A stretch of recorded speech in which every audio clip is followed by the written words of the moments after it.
દર્શક મિત્રો, સતરંજ ગુજરાતીમાં આપનું સ્વાગત છે। ભાવનગરના ગારિયાધાર તાલુકામાં પતિએ પત્નીને કુહાડીના ઘા ઝીંકીને હત્યા કરી દેતા ખળભળાટ મચી ગયો છે।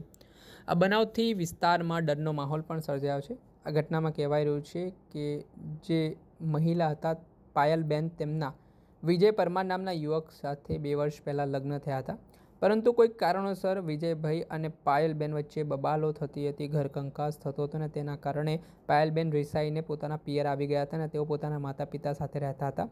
ત્યારે વિજયે મળવાની જીદ કરી, પાયલબેને મળવાનું ના પાડતા વિવાદ વધી વકર્યો હતો।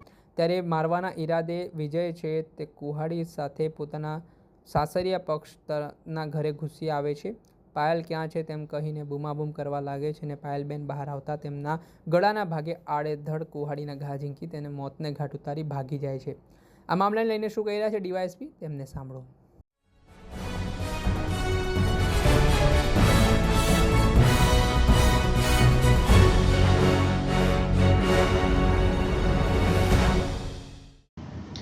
આજરોજ ગારિયાધાર તાલુકા ખાતે એક મર્ડરનો બનાવ બનવા પામેલ હતો।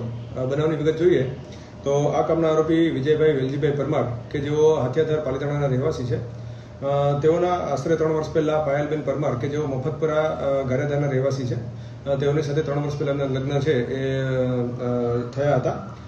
છેલ્લા 2 વર્ષથી પાયલબેન અને વિજયભાઈ વેલજીભાઈ પરમાર છે તેમનું લગ્ન જીવન છે એ સારું ચાલતું ન હતું અને અવારનવાર તેમની વચ્ચે જે કૌટુંબિક ઝઘડા જે છે થતા હતા। આ ઝઘડાના કારણે મરણ જનાર પાયલબેન પરમાર જે છે તે રીસામણે હતા 2 વર્ષથી તેમના ફાધરને ત્યાં। આજરોજ અંદાજે 10:15 વાગ્યાની આસપાસ આ બાબતનું ખોટું લાગી વિજયભાઈ વેલજીભાઈ પરમાર દ્વારા પાયલબેન છે તેના ગળાના ભાગે અને શરીરના અન્ય ભાગે કુહાડીના ઘા મારી તેમનું મૃત્યુ નિપજાવવામાં આવેલ હતું। સદરુ બાબતે આરોપી વિજયભાઈ વેલજીભાઈ પરમાર છે તેઓને હસ્તગત કરી લેવામાં આવ્યા છે, તેમજ આ મર્ડરની તપાસ છે એ ગારિયાધાર પોલીસ સ્ટેશનના પીઆઈ રવિ રબારી દ્વારા કરવામાં આવી રહી છે।